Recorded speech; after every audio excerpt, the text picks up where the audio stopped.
Benvenuti a tutti, Lucky Top Deckers!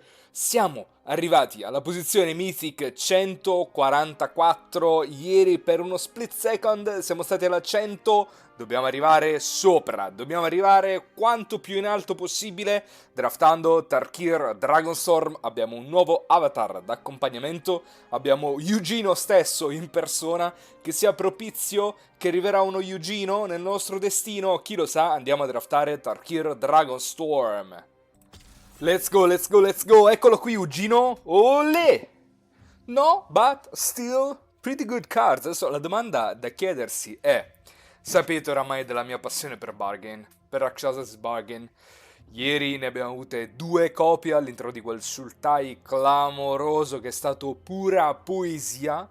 Adesso la domanda è: però Bargain, per quanto possa essere probabilmente la migliore spell che faccia card advantage nell'intero formato, nonostante sia un uncommon, no, non è vero, c'è Jeskai Revelation, però costa 7, close, close, what?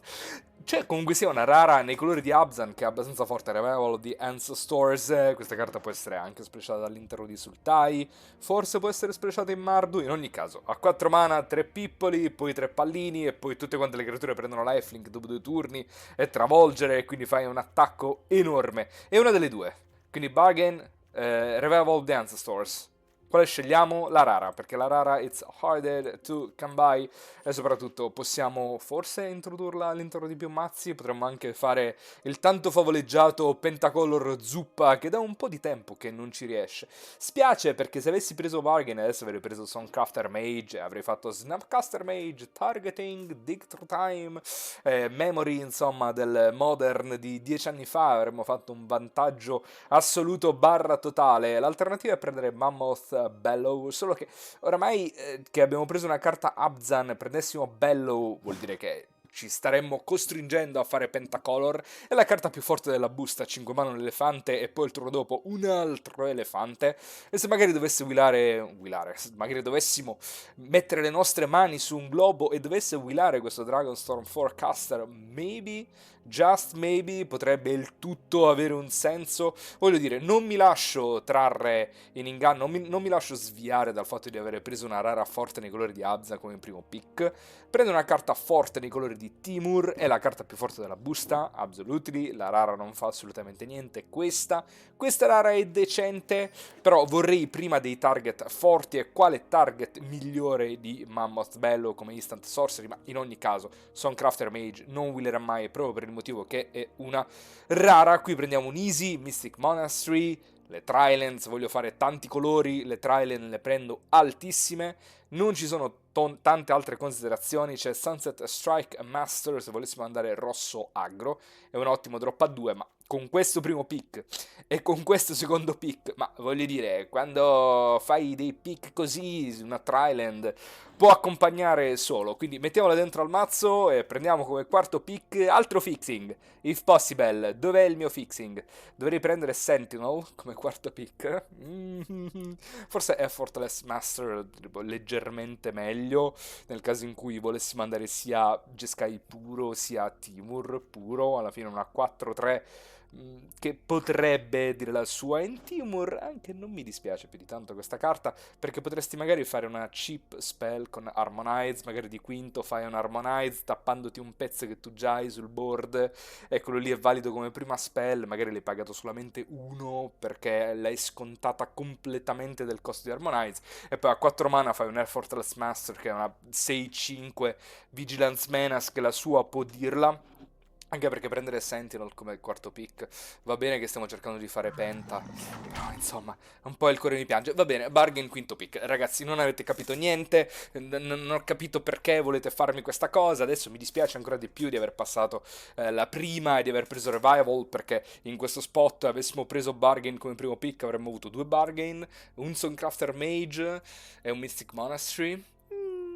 Non è che saremmo stati in una posizione troppo più vantaggiosa di così, però adesso Penta lo possiamo fare. Penta base sul Tai, alla fine sarebbe base sul Tai, Bello lo splashiamo con il rosso, Revival lo splashiamo con il bianco. Perché no? Non mi pare che sia così eccessivamente greedy, potrei permettermelo.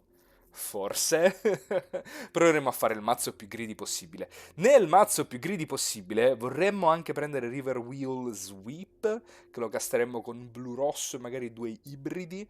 No, forse un attimino meglio Blossoming Sands, che se siamo base sul Tai è una carta, è una terra che può splashare Revival of the Ancestors. Quindi in questo momento la base dovrebbe essere, come ho detto prima, sul Tai e due splash di due clan adiacenti. Quindi Blossoming Sands è come se fosse una foresta plus. Non è che prendo le dual a caso, le dual land, le tri-land. Le prendo e cerco di inserirle in quella che è un'architettura di mazzo e di mana base che cerco di configurare. Tipo in questo spot potrei essere molto interessato al Leopard, perché se siamo green based, sul tie based, quindi green based, quindi è come se stessi draftando la mia mana base come delle sfoglie di cipolla, no? Partendo dal verde, poi sovrapponendo blu-nero, ovvero nell'identità di Sultai, e poi sovrapponendo gli altri due colori dello splash definitivo. L'alternativa è prendere Bloodfell Caves, che sarebbe il rosso per Mammoth Bellow.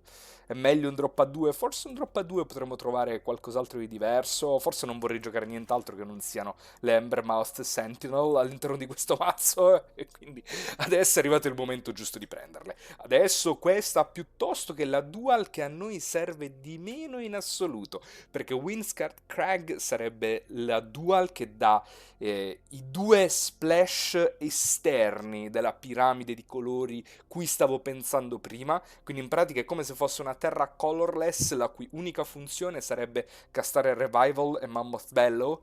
No, grazie. Vorrei che tutte quante le mie terre diano mana dei miei colori di base, quindi diano mana dei colori sul Tai. Qui potremmo, sempre in tema di splash, prendere in realtà Timur Devotee, perché mi sembra che questo e lui sia il vero drop a 2 che vuole giocare questo mazzo, ovvero una creatura difensiva che in più fixa, in più ti dà mana per castare sia Master che Mammoth Bellow. Se la gioca parecchio con Evolving Wilds, perché Evolving Wilds sarebbe veramente clutch in questo mazzo, però drop a 2 specifici per la strategia non penso che siano così tanto facili da prendere. Qui è un'altra scelta difficile, Swiftwater Cliffs oppure Forecaster. Abbiamo visto 0 globi, soprattutto abbiamo visto 0 draghi, però se c'è un payoff per andare a quella strategia e prendere Forecaster con i globi, quindi io proverò a farlo. Siamo ancora pack 1, pick 10, quindi un globo, almeno uno può arrivare, nel mentre che ci sta tornando tutto il fixing possibile e immaginabile. Ottimo, vuol dire che in questo sit e in questo sit solamente la gente non sembra che stia prendendo il fixing così alto. Buono, perché vuol dire che adesso darò priorità alle bombe rispetto al fixing nelle buste successive. Ragazzi, fate sempre attenzione a cosa vi sta dicendo il tavolo, cosa sta facendo l'altra gente al tavolo, perché ci sono stati molti tavoli in cui il fixing a me, penultimo e terzultimo pick, non sono mai arrivati, me li sarei sognati. In questo tavolo stiamo facendo con gente che magari sta facendo mazzi streamlined, sta facendo mazzi bicolor, perché la gente si è ricreduta completamente su questo mazzo penta. E io infatti, difatti, io stesso mi sono ricreduto e sono tornato adesso in questo draft a cercare di rimontarlo dopo tanti draft in cui non l'ho fatto. Sono tanti draft che vado bicolor, tricolor, bicolor, tricolor e non faccio nemmeno lo splash del quarto colore, nel mentre che qui tante chiacchiere, ma dobbiamo prendere Sibziga Appraiser, questo qui è un pick facilissimo, è il drop a 3 che fa value molto molto meglio del drop a 3 offensivo, questa che è una carta da agrotempo, cosa che noi non siamo. Earth Heirloom, carta decente, però casta solamente le spell creature. E tutto quanto il discorso che avevo fatto prima, il fixing sì, potrei essere interessato, ma tanto mi arriva un po' più late. Non le Tryland non mi aspetto che willino, quindi qui la domanda che dobbiamo farci è cosa è più importante? Sandstep Citadel, che sarebbe una terra BG all'interno di quelli che sono i nostri colori di base e che poi in più mi darebbe il mana per Revival of the Ancestors, oppure è più importante che io prenda in questo spot una rimozione, ovvero Lying Wait oppure Dragon's Prey. Per quanto riguarda Lying Wait, al momento non ho creature con tanto di forza da poterle riprendere dal cimitero, non ho dei dragoni, quindi forse che è leggermente meglio Dragon Spray come removal secca, ma in ogni caso una Tryland è una Tryland, quindi è davvero difficile per me perdere focus sulle Triland e passarle. Nel mentre che qui potremmo addirittura prendere Right of Renewal, riprendere fino a 2 permanenti dal cimitero in mano, ma al momento di permanenti forse forti abbiamo solamente Revival of the Ancestors.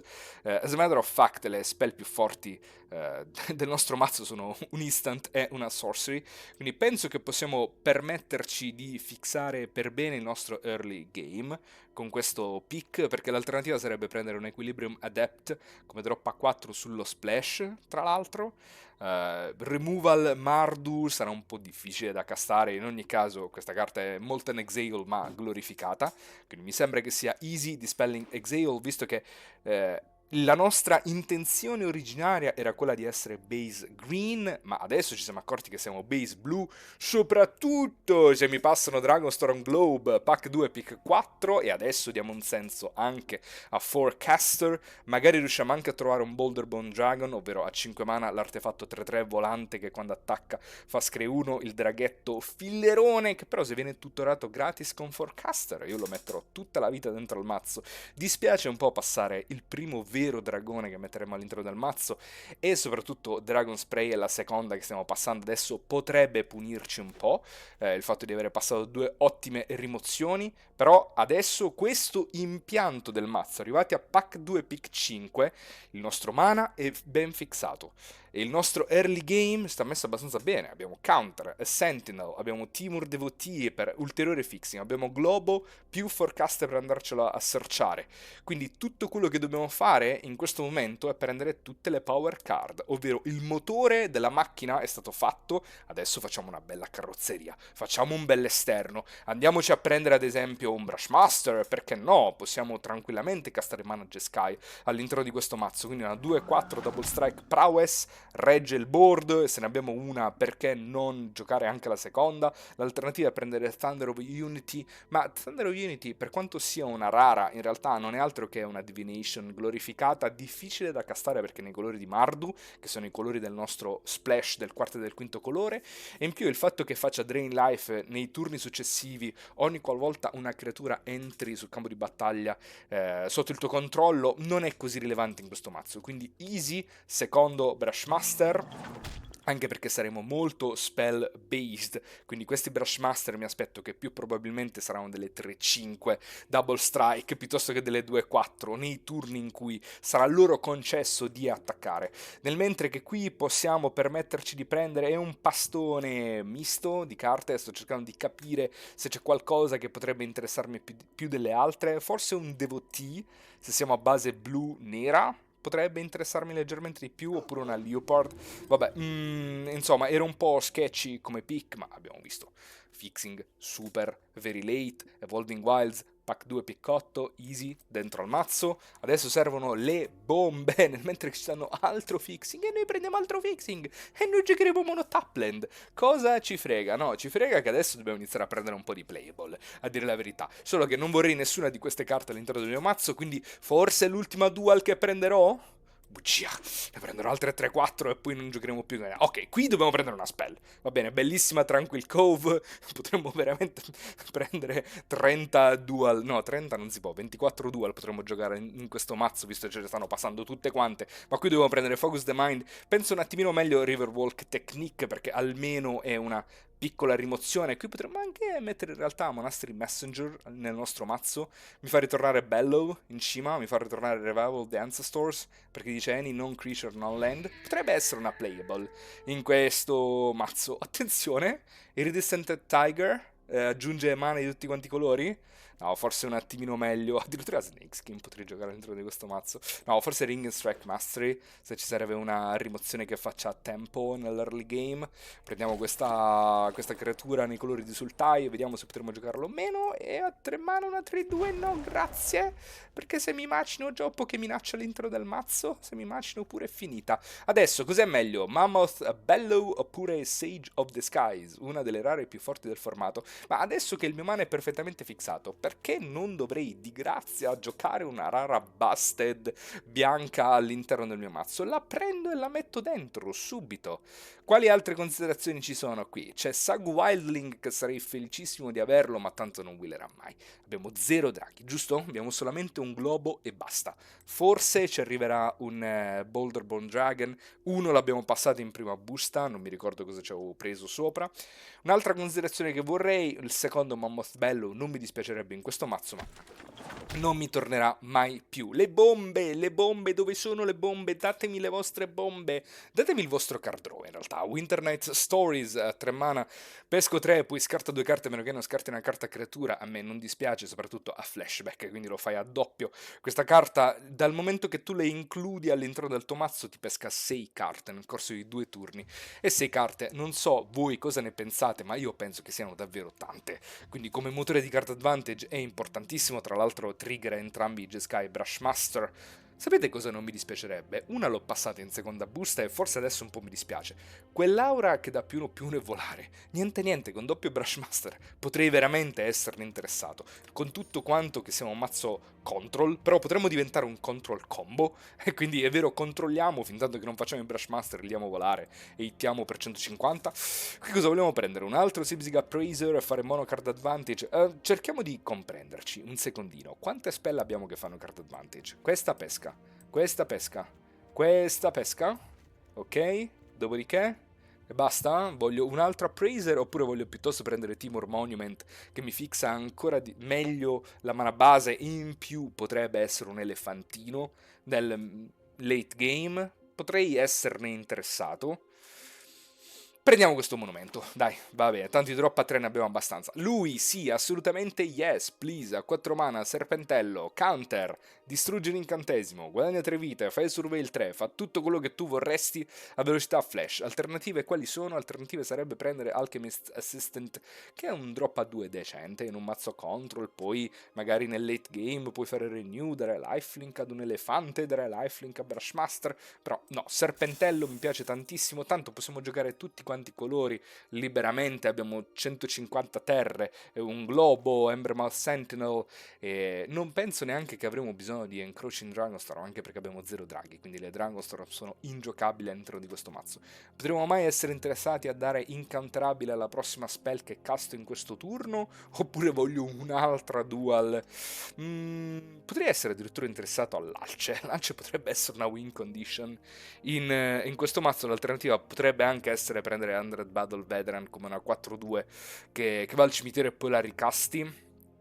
Diciamo che prendiamo un'ultima dual, dai, un'ultima dual, questa è l'ultima, questa è veramente l'ultima, non prenderò mai Opulent Palace, non prenderò mai Opulent Palace da questa busta, no, non è vero, le Tryland sono veramente sottovalutate, piuttosto preferirei prendere il coccodrillo perché è una minaccia, una 5-3, poi va al cimitero, fa renew, mette un pallino sul pezzo, insomma può fare tante cose diverse. Skimmer, quanti modi abbiamo per proccarlo? Quante cose abbiamo che tornano dal cimitero, a parte Absent Devotee? Abbiamo Cotis, che forse giochiamo, forse no, con Renew, e poi basta. Basta, quindi non è veramente... abbiamo Harmonized di Winter Night Stories. Ma l'alternativa sarebbe prendere una Unending Whisper. No, forse sta 2-2 a 2 la giochiamo. Vediamo, magari giochiamo qualcos'altro di divertente che possa tornare dal cimitero. Tipo Nature's Rhythm con Harmonize 4 mana verdi. No, grazie, non è questo il mazzo. Seconda Riverwalk Technique. Maybe, oppure maybe Cruel Shoots per pescare infinito. Come guadagniamo vite? Con Siege of the Skies e tipo basta? Vabbè, vedremo come, cosa, quando, perché fare. Qui potremmo addirittura prendere River Wheel Sweep. Perché no? Fa vantaggio tempo, poi esilia le prime 2 carte, ne scelgo una e la posso giocare fino alla fine del prossimo turno, quindi si cantrippa, tra virgolette, oppure voglio il secondo Exile. Ma gli Exile non mi entusiasmano senza draghi. Oh, adesso, dopo averlo detto, immediatamente prendiamo il primo drago del mazzo e siamo contentissimi di prendere questo Gold Keeper, visto che è un'altra carta con Renew per scombare con Skimmer, eccetera, eccetera, eccetera. Qui non c'è assolutamente nulla, prenderò il secondo Exile e adesso forse lo voglio. Assistant, yes, please, quindi siamo a base blu-nera alla fine della fiera. Prenderemo l'Alce, c'è tornata, e prenderemo Worthy Cost. Quindi, abbiamo fatto, ragazzi, un mappazzone incredibile di carte, in tanti colori. Abbiamo cercato di farci passare le bombe non ci sono arrivate. Quindi dobbiamo cercare di vincere i game con ciò che ci è stato dato. When life gives you lemons, you gotta do a lemonade. E our lemonade will be Brushmaster quest'anno, perché le abbiamo messe tra le terre. Brushmaster su cui vengono messi pallini di Renew. Immagino che possa essere una win condition. Goldkeeper mette 2 pallini più e dà un flying counter ad una creatura, lo dai su Brushmaster, diventa una 4-6 double strike prowess volare, e poi fai una qualsiasi spell, prende +1, bla bla bla bla bla. Sage of the Skies anche potrebbe essere una win condition, e insomma dovremmo essere messi decentemente bene. Ci manca quella miticozza che spacca il tavolino, però il punto ragazzi è che questa tipologia di mazzo che abbiamo draftato adesso, come avevo detto alla fine della seconda busta, noi abbiamo creato prima di tutto il telaio della macchina in cui poi noi avremmo potuto impiantare una qualsiasi mitica bomba che avessimo sbustato in terza busta o che ci fosse stata passata. È un po' una game ball, ovviamente, perché può darsi che la apri, la mitica, o te la passano, così come può darsi che non ti arriverà mai e ti ritroverai con una cozzaglia di carte in 5 colori che quantomeno in questo mazzo il fixing ce l'abbiamo. L'early game ce l'abbiamo. Quello che manca a questo mazzo è un po' il late game che sovrasti decisamente. Cioè, arrivato al quinto o sesto turno dici ok, il pulsante che dica I win. Perché ci saranno delle volte in cui noi proporremo il nostro late game, però gli avversari avranno del late game più forte e ci batteranno per una questione di card quality, nonostante noi giochiamo di colori di più. Cioè, il fatto che noi giochiamo penta, full penta, dovrebbe implicare automaticamente il fatto che la nostra card quality nel mid to late game sia devastante, sia insormontabile per l'avversario. Il fatto che possa risponderla lascia un po' a desiderare. Comunque, facciamo dei cut, torniamo qui con il mazzo già fatto tra 3, 2, 1, via. E infatti, eccolo qui il mazzo. Che schifo, mazza che schifo. Allora, di tutti quanti i mazzi draftabili in Tarkir, questo è sicuramente un mazzo. È decisamente un mazzo. Se vi chiedete cosa fa questo mazzo, fa casta delle carte in tanti colori. Non so neanche perché sto continuando, dovrei semplicemente droppare e ristartare un altro draft.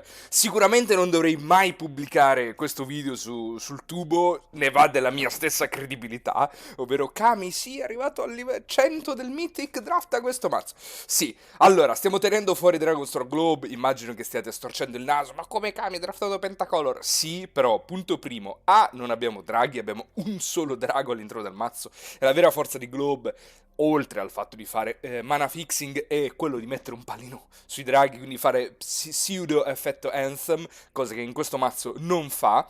Punto primo. Punto secondo, siccome abbiamo 150.000 dual, che è una cosa che non ci ricapiterà mai più, perché di tavoli come questo in cui le dual te le passano come ultimo pick non li rivedremo mai più nella storia di Tarkir, allora il mana che ce l'ho già fissato con le terre, non ho bisogno in più di giocare un artefatto che non fa nulla, nient'altro se non fissare il mana all'interno di questo mazzo. Dovrebbe essere già fissato di suo. Alla fine il mazzo è blu-nero based con qualche carta verde, quindi qualche carta nella color identity di Sultai, e poi se vedete le carte rosse e bianche, quindi Ige Sky Brushmaster, Lee Effortless Master, ma anche Sage of the Skies, li ho spostati più avanti nella curva, li ho messi nello slot dei drop a 5, perché mi aspetto che il bianco e il rosso, che sono i colori degli splash estremi, ne avrò accesso con quanta più probabilità nei turni successivi.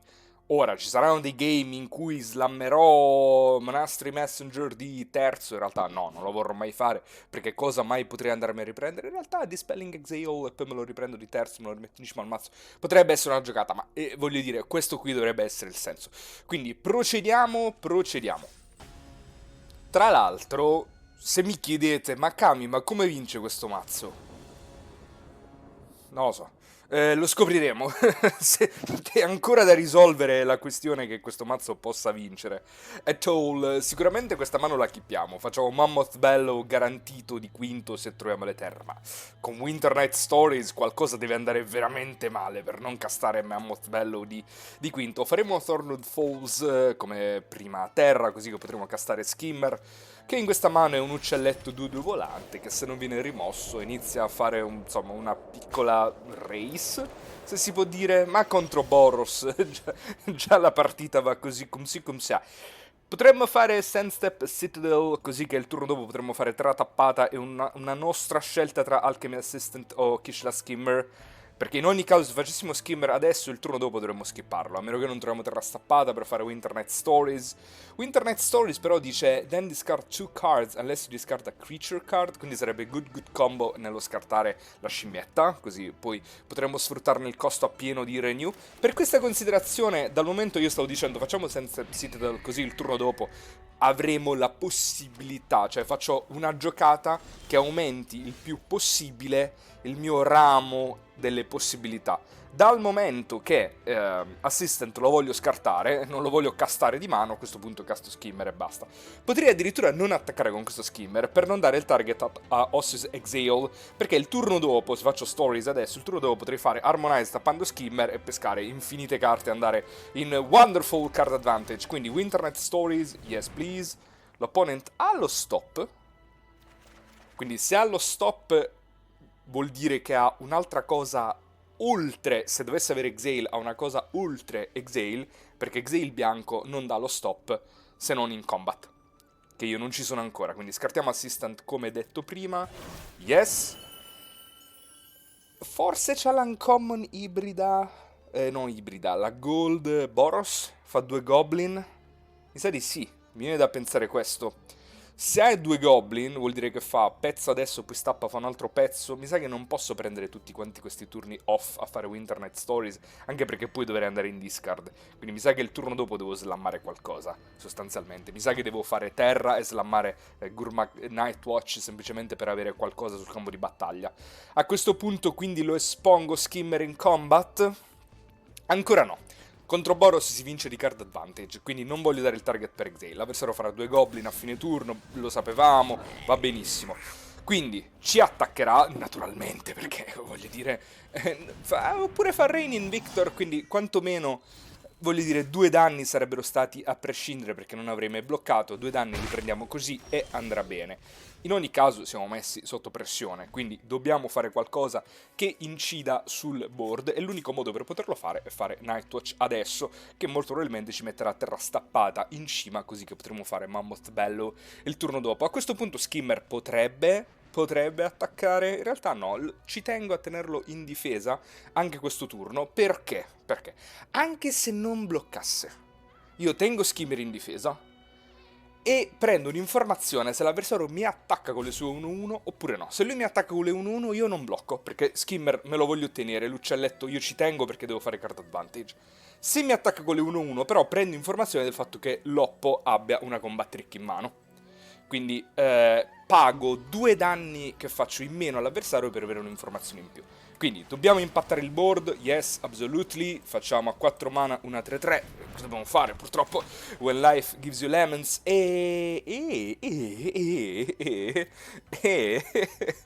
il nulla, solo una di queste carte possiamo tenere, penso che contro aggro tenere Sage of the Skies dovrebbe essere forte. Certo è vero che il turno dopo non facciamo praticamente nulla, faremo Timur Monument e basta, però le terre bianche ce l'ho, Sandstep Citadel Mystic Monastery, quindi quantomeno il mana è fissato. L'opponent se missa un turno, se un turno non fa qualcosa di fortissimo, il secondo Rain in Victor è forte, però c'è di peggio. Adesso posso bloccare la 1-1 con la 3-3, penso proprio di sì, blocchiamo, prendiamo, va benissimo, peschiamo il nostro Sage of the Skies, andremo un po' bassi di vite, sicuramente, però doppia 2-3 volare lifelink dovrebbe farci riprendere un po'. Facciamo Winter Night Stories tappando Skimmer? Oppure potremmo fare Timor Monument? Perché il punto è questo. Come facciamo doppia spell il turno dopo di Sage of the Skies? Mi sembra che sia molto più probabile che facciamo Timor Monument into Sage of the Skies. Giusto? Quindi tanto vale che adesso vado, diciamo, tapped out, tappando pure Skimmer e pescando tante carte. Cosa potrei andarmi a trovare? Forse tenendo aperta la fonte blu-verde trovo un drop a 2 in early perché devo tappare necessariamente Skimmer. Non posso permettermi di fare Harmonize pagandolo solamente 2 tappando Nightwatch perché altrimenti non avrei la 3-3 a bloccare Victor. Se tappassi Nightwatch potrei fishare esattamente per pianura e poi appoggiare Sage of the Skies. Vero che vedo 4 carte, però è una pianura su 24 carte. Se trovo esattamente la pianura posso appoggiare Sage, sarebbe fantastico il turno, però mi sembra un po' eccessivo. Facciamo così, tappiamo Skimmer e paghiamo così. Peschiamo infinite carte, quindi 1, poi altre 3, e non avremmo trovato la pianura in ogni caso. Quindi decline, scartiamo 2 terre.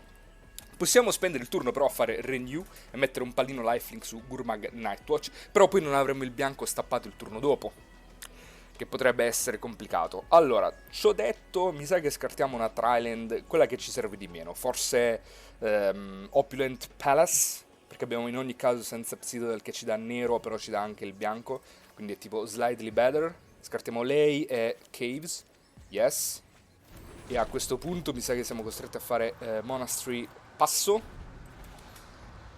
E dobbiamo incrociare le dita, perché siamo veramente sull'orlo del baratro. Questi sono tanti danni che ci arrivano, sono 10 potenzialmente. Se Loppo fa una rimozione andiamo a 5 vite. Loppo fa War Effort che probabilmente è peggio di una rimozione, anzi sicuramente è peggio, perché vi anticipo che andiamo bassissima adesso, andiamo praticamente a morti, andiamo a 1, però a 1 non è mai morto nessuno. Però se Loppo dà più 1 meno 1, allora abbiamo perso questo turno stesso. Quindi good game avversario, good game, mazzo greedy. Purtroppo ci ha detto leggermente sfortunato di non aver visto il bianco in tempo. No, non è vero. Il mazzo aggro Mardu è fatto per predare su mazzi come il mio, soprattutto se fa questa partenza. Insomma, droppa 2, droppa 3, droppa 3, war effort più pump. Capita. Questo è il classico mazzo che la gente che vuole fare mythic alto droppa. Capito? Fa resign e ridrafta, perché dice preferisco non perdere posizioni. Ma noi siamo Kami of Lucky Top Decks e ce ne freghiamo di questa cosa. Equipiamo questa mano che è assolutamente inchippabile. No, non è vero, questa mano fa cose, dobbiamo solamente pescare le terre. Che peccato avessimo introdotto Mystic Monastery un turno prima. Forse abbiamo sbagliato a fare Peschino a 3, perché se non avessimo fatto Peschino di terza avremmo introdotto la terra tappata con il bianco un turno prima, mentre facciamo Abs and Devotee e passiamo. Forse avremmo potuto decidere di skippare il drop a 2 e fare terra tappata e poi fare il drop a 2 di terzo. Perché adesso se non troviamo terra stappata non facciamo nulla di quarto.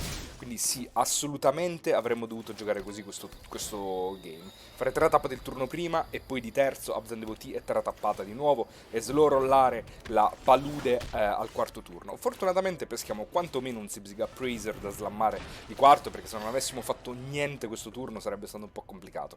Possiamo permetterci di tenere Funkeeper Familiar? Penso proprio di sì, perché è una carta busted, ci permette il turno dopo di tenere aperto sia Cruel Truths che Funkeeper Familiar e castare la spell accordingly in base a quello che casta l'avversario. Loppo fa una 2-4, esilia una montagna, si attacca, io faccio doppio blocco, non me ne frega assolutamente niente.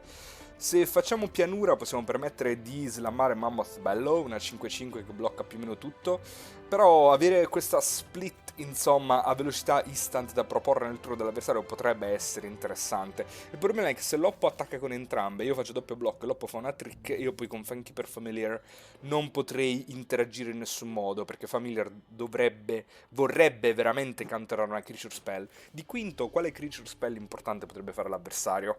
È più probabile che la faccia di sesto, che faccia un dragone importante. C'è il drago Jeskai, uncommon, potrebbe slammare quello, Loppo. Quindi se io in questo spot facessi Mammoth Bello, Loppo fa quel dragone, allora potrebbe essere un po' problematico. Diciamo che Loppo attacca con entrambi. Io faccio doppio blocco, Loppo fa una trick, io perdo entrambi i pezzi. E a quel punto a fine turno faccio Familiar per fare Scry.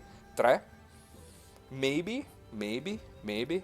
Mi sa che se faccio una 5-5 reggo tutto quanto il board a terra e Loppo si deve inventare qualcosa e poi terrò anche per Familiar indefinitamente. Se Loppo fa il dragone veniamo puniti, speriamo di no. Narset Rebuke va benissimo se Loppo non fa qualcos'altro di forte nel frattempo.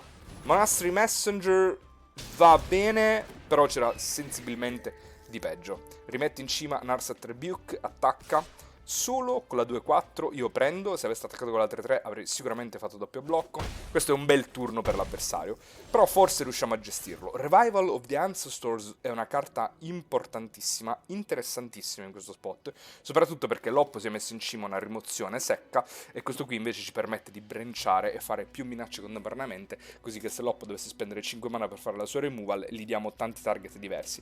Mi sa che questa qui è la giocata, quindi forfettiamo ancora una volta la possibilità di fare Funkeeper Familiar, però estendiamo il board. Adesso questo ci dà anche dei champ blocchi per la creatura con double strike, quindi è difficile che prenderemo danni questo turno, e a meno che Loppo non voglia spendersi 2 rimozioni, fare magari Rebuke sul doppio blocco e poi fare mana extra e fare una trick su un altro pezzo. Vediamo, insomma, penso che se riusciamo a resistere decentemente questa combat e la combat successiva, e per il momento lo stiamo facendo perché prendiamo solamente 2 danni, allora veramente, veramente, soprattutto se Loppo passa con il mana stappato e noi adesso piuttosto che avanzare il board e fare una 5-5 passiamo pure noi con il mana stappato, noi mem, quindi penso che metteremo un pallino su Abzan Devotee che se me lo spacca... No, perché Rebuke esilia. Dicevo, se me lo spacca me lo posso riprendere dal cimitero. Allora no, Change of Plans, a questo punto splittiamo tutto quanto. Facciamo split the difference, mettiamo pallino, pallino, pallino e facciamo tutte quante delle 2-2.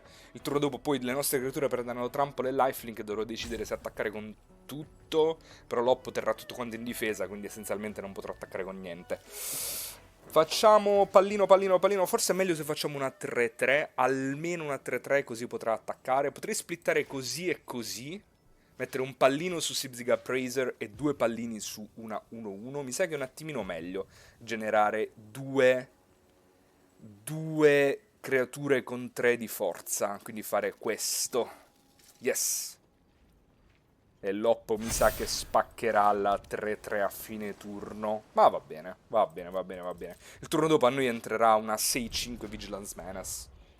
E Loppo in ogni caso ha speso tutto quanto il suo turno a non fare niente, Quindi va benissimo anche così. Se continua ad attaccarci solamente come Monastery Messenger, prima o poi la rimozione per la volante la troveremo, Quindi, vediamo l'opponent cosa ci propone. L'unica sfortuna di aver fatto una 3-2 è che non possiamo attaccare liberamente sulla 2-4 Double Strike. Quindi adesso andiamo a 12, va bene. La saga popperà, purtroppo il fatto che dia lifelink e trampola alle nostre creature non ci darà un grande vantaggio. Ci permetterà di attaccare con la 3-3, sì, ma non molto oltre rispetto a questo. Potremmo fare Cruel Shoots alla fine del turno e prendere un paio di spell cheap. Ideally l'avversario va tapped out per una creatura adesso. Una qualsiasi creatura. Un drop a 3, random, familiar, ti attacco con 2-3-3 il turno dopo, sarebbe al bacio. Mi riprendo 6 vite, vado a 18, faccio Brushmaster into Mammoth Bellow. No, non posso farle entrambe perché ho solamente una fonte rossa, però bear with me, qualcosa di intelligente riusciremo ad organizzarcelo. Loppo nel frattempo pensa e decide di passare. Potrei fare Familiar e fare guadagno 3 vite, faccio Surveil 3. Torno a 15 e poi attacco con 2-3-3. Loppo fa una rimozione su una delle 2-3-3 nel suo turno. Va bene, lo accetterei e poi slammerei la 5-5. Baby, potrebbe essere una line. L'alternativa è fare Cruel Truths e trovare, a questo punto mi pare di pensare, una rimozione per la volante. Perché Familiar ha del value a continuare a slorollarlo. Sì, facciamo un Cruel Truths. Vediamo cosa ci dice il destino. Non dovremmo essere puniti più di tanto ad andare a 10. Al momento l'attacco dell'avversario è abbastanza sterile su questo board cloggato di creature appiedate. Magari un counter all'avversario di Spelling Exile più un drago, che non ha. Allora, Timor Monument, Embermouth, Sentinel. Di draghi non abbiamo, quindi Sentinel potremmo scartarlo. Timor Monument ci va a trovare una terra extra e un 2x1 e soprattutto la seconda fonte rossa per fare 2 spell rosse nello stesso turno, il Brushmaster più Mammoth Bellow, di cui dicevo prima. Potrebbe essere una considerazione e un'altra 5-5 che verrebbe successivamente, quindi diciamo di sì, diciamo che keep. Evolving Wilds sono un po' meno contento di Kipparla, Skimmer invece sono felicissimo di averlo trovato e cercherei di slow rollarlo per un turno Skimmer più Mammoth Bellow. Quindi, in realtà no, non è vero, sto dicendo assolutamente una fesseria perché farò Skimmer adesso e poi terrò aperto Familiar. Potrei anche fare Skimmer più Effortless Master, e magari l'avversario mi spara Master, però mi resta l'uccelletto, e poi l'uccelletto vediamo di farci card advantage. Allora, prima di qualsiasi altra considerazione, sicuramente questa 3-3 attacca. Partiamo da questo presupposto. Potrebbe attaccare anche addirittura la 3-2. Potrei anche attaccare con Abzan Devotee solamente per stampare tappino perché ce l'aveva Dirgor Island Dragon, però lo fa sul pezzo sbagliato. Perché la 3-2? Con la 3-2 non sapevo neanche se ci avrei attaccato o meno. Però adesso se dovesse castare un'altra spell, allora Equilibrium Adept prenderebbe Double Strike. E quindi se io attaccassi con la 3-3, diciamo me la mangerebbe facendo la sua bella rimozioncina. Però si toglierebbe la removal dalla mano. Quindi io poi potrei slammare pezzi liberamente. Quindi ci sto a sacrificare questa 3-3. Sì, ci sto a sacrificare questa 3-3. Sacrificare poi. Comunque sia 3 vite le guadagno, eh. Invece Loppo non si discarica Narset Rebuke, quindi mi salva la 3-3. Il senso era bloccava con la 2-4 che prendeva Double Strike, il Rebuke lo poteva fare su questa 3-2. Dunque, Loppo sta aspettando con questa rimozione che la vuole fare, tra l'altro la rimozione mi farebbe anche Drain da 2, tra le altre cose, quindi tornerei a 11. Ci tengo, non ci tengo, potrei anche fare un pezzettino, potrei anche fare Timur Monument e passare con Familiar, aperto, potrebbe essere una considerazione. Però quanto sarebbe naturale fare pezzo pezzo in questo spot? Quanto sarebbe naturale, però poi Loppo farebbe Rebuke qui sopra, Drain Life da 2. Oppure potrebbe addirittura fare Removal su Skimmer, così che mi toglie il motore di Card Advantage e non avrei aperto Fangkeeper Familiar. Quindi mi sa che è un attimino meglio se facciamo Timor Monument e non gli diamo la possibilità di fare Flurry e farci Drain Life questo turno. Non avanziamo il board ancora una volta, prendiamoci una isola, è indifferente, tanto l'altra ce la andiamo a prendere con Evolving Wilds. E passiamo con Familiar aperto e adesso se Loppo non mi dovesse presentare una creatura, a questo punto farei Familiar che fa Gain 3 Life Surveil 3. Però dal momento che mi ha castato questo bellissimo dragone, chi sono io per non counterarlo? Quindi counter target creature spell. This one please, s'il vous plaît, grazie, grazie, grazie. E vediamo qual è l'ultima spell rimasta in mano all'avversario, perché io so che c'ho la rimozione. Può dare double strike? Non può dare double strike, quindi prendiamo questi danni, s'il vous plaît, yes. E adesso, it's showtime, boys. Potrei anche prendere la palude, tra l'altro. No, assolutamente ho bisogno di un altro rosso. Adesso it's showtime, ho pescato pure di Spelling Exhale. Now it's really showtime. Quindi Mammoth Bellow costa 5 mana. Potrei fare, quanti mana ho in totale? 3, e 4, 7 e 1, 8. Quindi dovrei fare 2 più 4 per tenere aperto di Spelling Exhale. Di draghi non ne ho, potrei fare Skimmer più Effortless Master e tenendo aperto Exhale, però Exhale non può counterare Narset Rebuke, potrebbe counterare la spell castata dopo Narset Rebuke. Per prima cosa, vogliamo attaccare? Penso di sì, qualche danno possiamo permetterci di pusharlo all'avversario, quindi questo e questo attaccheranno, e vediamo cosa si inventa Loppo. Con Exhale aperto è un po' difficile che si inventa cose. Tanto se è Trada io sono contento. Qualsiasi cosa Trada va benissimo. Va benissimo così. Qua vediamo un po' puniti. Il motivo per cui non sto giocando il secondo Exhale è che non abbiamo draghi. Exhale quando non hai draghi è sensibilmente peggiore come carta. Quindi facciamo lui. Preghiamo che l'avversario casti una qualsiasi cosa a fine turno. Purtroppo per noi non lo fa. Ma se fa Rebuke sulla 6-5 va benissimo lo stesso. Non è un problema. It's not a problem. It's not a problem. It does resolve. L'importante è che mi rimanga la 2-2 lifelink per terra. Tanto questo qui sarà ciambloccato. Questo sarà tradato. Casta un drop a 4. Please. Prendiamo un po' di danni. Prenderemo... Vabbè, sì, assolutamente no, opponent. You fell into my trap. Submit 0. Non t'azzardare a toccare il mio uccelletto. Già so tanti danni che mi fai, mi mandi a 7. Però Loppe a 13, noi abbiamo un buon board. Quindi secondo me si inizia a stare un po' attento l'avversario. Non può attaccare troppo liberamente. Soprattutto con la double strike non può permettersi di attaccare. Quindi questi li prendiamo. Va bene. bargain? Bargain, you say? Yes, please, bargain. Absolutely yes. Absolutely yes, bargain. Fammi vedere un po' il mio mazzo. Cosa c'è? Cosa non c'è? C'è qualcosa che mi stuzzica la favola. Possiamo fare doppia spell in qualche modo? Con i 2 mana rimanenti? In realtà no, facciamo Sage of the Skies. Oppure va bene così. Sage of the Skies. Oppure Monastery Messenger. Cosa si andrebbe a riprendere? Un altro bargain? Revival of the Ancestors. Veramente mettiamo la parola fine a questo game. Allora, per prima cosa attacchiamo con le 3-3. Questo è poco ma sicuro. Queste ti vengono a cercare e a trovare anche. Ma penso che una dovrà bloccarla, no? La 2-4 prima o poi dovrà bloccare qualcosa. Se mi tradi Cory Mountain Stalwart per me va benissimo, perché vuol dire che la smetti di fare i tuoi sporchi Drain Life. Penso che si limiterà semplicemente. Ma perché la 2-4 Double Strike non blocca? Cosa te la tieni a fare? Le 2-4 sono fatte per bloccare le 3-3. Senti, opponent. 2-3 lifelink, va bene? Anch'io ho fatto flurry, opponent. Anch'io, nice. Thanks, opponent. Thanks. Vai, adesso fammi 7 danni alla faccia. Questo non fa 7 danni alla faccia, ma mi leva un Siege of the Skies. No, perché non ho trovato la terra, la non-land card, e poi concede l'avversario. Perché abbiamo fatto troppo value, quindi uno pari con mazzo Melma. Ce l'abbiamo fatta ad evitare lo 0-3 in qualche modo, bro. Mythic 202, vediamo di non perdere troppe posizioni.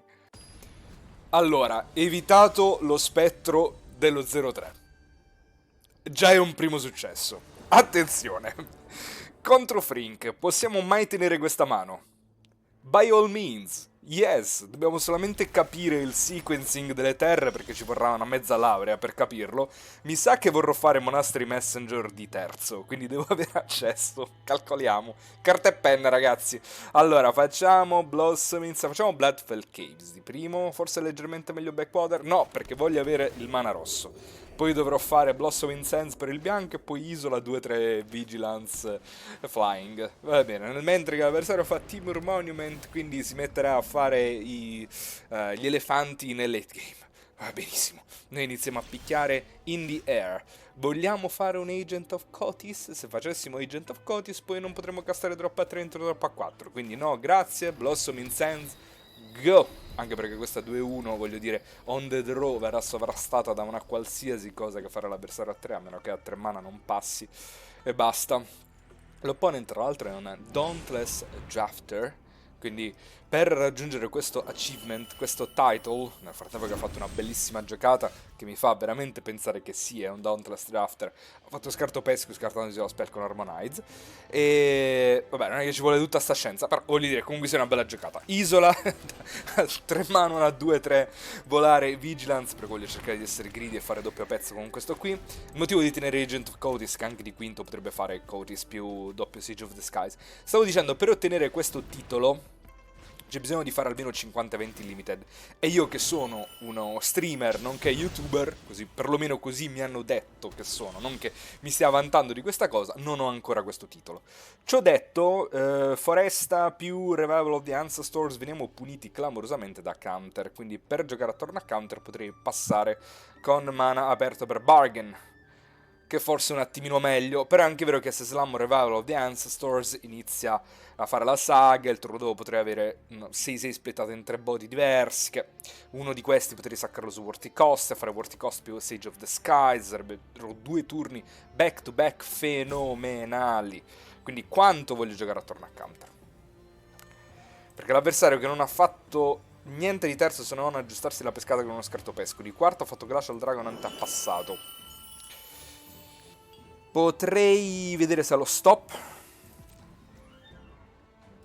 Non sembra avere lo stop. Quindi o a counter o spenderebbe 2 mana per non fare niente. Incrociamo le dita, perché davvero se risolve il revival è bellissimo. Yes! Cambio Blacky Top Decks. Let's go. L'avversario passa e adesso se slammano a qualsiasi cosa c'è questo Worthy Cost ad aspettarla a fare voglia! Tu vuoi fare 1000 elefanti e io voglio esiliarteli tutti. Quindi i pallini li splittiamo in maniera tale da mettere 2 pallini su uno e uno su un altro, o vogliamo fare una 4-4? Potrebbe avere value fare una 4-4? Sì, perché poi attacca meglio il turno dopo, ma il turno dopo mi sa che l'avversario si limiterà semplicemente a fare un elefante, io dovrò rispondergli in qualche modo, quindi penso che sia abbastanza indifferente. In ogni caso i pallini li voglio mettere solamente su 2 pezzi, perché l'altro viene esiliato, lo devo saccare su worthy cost, per poi fare il turno bello di cui parlavamo il turno prima. Quindi una 3-3, una 2-2 o una 4-4? Facciamo una 3-3, una 2-2, dai, facciamo split the difference. Non penso che sarà troppo rilevante questa scelta. Quindi lui viene esiliato, yes please, saccando questo pipozzo. 5 danni a te, che comunque sono danni, 5 danni, it's still 5 damages, vai a 15, doppio Sage of the Sky, se l'avversario farà nice, perché questa partenza non ha alcun senso. Terra tappata, go! E il Dauntless Drafter guarderà le carte che stanno sul campo di battaglia, guarderà il mana che abbiamo a disposizione e dirà what the hell? Lo direi pure io. Ciò detto, a 6 mana un altro elefante, go, tu vai a 11, io vado a 27 e faccio un elefante di mio. Facciamo chi ha più elefanti, chi ha l'elefante più grosso. Vabbè, questo è un bel rischio per l'oppo però, Questo è palesemente Bewildering Blizzard. Proprio 100% posso metterci la firma adesso, se non è Bewildering Blizzard in questo spot non so che cosa sia. Però è un rischio, perché se io avessi counter in mano, potrei quasi, sono tentato di fare bargain e andarmi a trovare il counter. Veramente proprio così, e lo farò, assolutamente lo farò. Lo farò perché se trovo counter per Bewildering Blizzard questa partita è finita.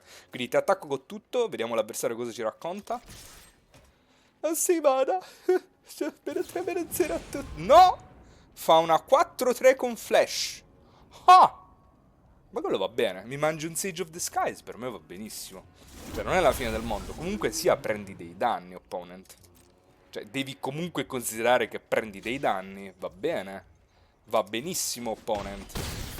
Vai a 8. Cioè, ho sacrificato una 2-3 per pushare 7 danni e guadagnare 6 e 3, 9 vite nel frattempo che faccio un'altra 5-5. Per me va benissimo. Quasi che forse sarebbe stato fare un po' di card advantage. Però il punto è questo, l'avversario sta a 8, io voglio veramente mettergli un po' di pressure sul board. Forse fare l'elefante è stupido perché l'avversario ha rebuff in mano, quindi me lo mangia gratis. Quindi ci avrei dovuto pensare in realtà un secondo di più. Adesso non ho considerato rebuff. Mi sono lasciato più che altro prendere dall'emozione di aver fatto 2 turni fantastici back to back, di fare Revival of the Ancestors into Sage of the Skies. Quindi no, assolutamente fare l'elefante questo turno era sbagliatissimo. Avremmo dovuto fare Winter Night Stories into Bargain. L'avversario passa perché lui può castare le Sorcery Spells e le Dragon Spells come se avessero Flash. Tra l'altro, tra le cose che può fare a velocità Flash, può farmi bounce sulla 5-5. Ricordo che l'elefante di Tibur Monument può essere fatto solamente a velocità sorcery, ma ovviamente l'avversario passa con tutto quanto il mana aperto perché Stormblood lo lascia in difesa e contemporaneamente lo può tappare per le spell con Harmonize. Io potrei fare leverage di questa cosa, ovvero non attaccare con la 5-5, tanto la 5-5 me la rimbalza sicuramente. Quello che potrei fare è fare Winter Night Stories, tenendo il mana aperto per Mammoth Bellow, e quindi tenendo il mana così aperto perché è più probabile che peschi un'altra isola. Perché se pesco un'altra isola potrei fare Mammoth Bellow dal cimitero. L'avversario, se è saggio, potrebbe fare rebuff in risposta adesso. Purtroppo per noi non ho trovato l'isola. Male, potremmo scartare Goldkeeper. Il problema è che ho solo token per terra, quindi qualsiasi token me lo scarterebbe con... me lo leverebbe permanentemente con rebuff. Questa partita purtroppo si complica. Purtroppo per noi si complica. Mi sa che scarterò Agent of Cotis. L'unica utilità di fare Agent of Cotis è che mi potrebbe permettere di fare doppia spell con Effortless Master. L'alternativa è scartare Goldkeeper, ma Goldkeeper ha added value, nel senso che quando uno o più carte lascia il mio cimitero faccio un treasure token, quindi per questo motivo scarterò Cotis. Purtroppo, forse avrei dovuto lasciare un blu aperto così per poter fare il flashback di Winter Night Stories, ma in ogni caso attacchiamo con la 5-5, veniamo puniti solamente se fa un drago 6-6, ma penso che sarà bounzato e basta. Potrebbe anche fare il suo elefante. Potrebbe andare in blocco e poi fare una pump. Potrebbe fare il suo elefante, questo sì. Potrebbe fare il suo elefante e poi bloccare e poi fare una pump. Ma questa 5-5 era no long of this world, quindi Va benissimo così. Facciamo Abs and Devotee, passiamo. E adesso questo game si complica veramente. Adesso che abbiamo missato il land drop, abbiamo sbagliato il turno prima. Adesso abbiamo missato land drop, si complica veramente. Loppo è a 8, noi siamo a 32, ma ha 5 carte in mano, un'altra spell con Harmonize. Può fare tutto quello che vuole sul board. In realtà, se trova una rimozione per il drago, inizia a dittarlo con la creatura volante, potrebbe avere un senso. Anche il motivo per cui il turno dopo inizieremo il turno facendo bargain e vedendo cosa ci rivela il destino. Focus the mind. Loppo avrà veramente tante risorse. Scarta un Romes, routine, giustissimo, non fa più nulla in questo spot. Non può attaccare, va bene. Cosa ci stiamo andando a trovare con bargain? Se invece facessi un bel draghetto, potrei fare draghetto più Winternet Stories? No, perché costa 2, perché non ho più la creatura con 4 di power, perché Harmonize è a 5 di Stories, quindi dovrei fare drago, passo, ma Loppo potrebbe a quel punto semplicemente fare Dragon Hunt e levarmi il drago e basta.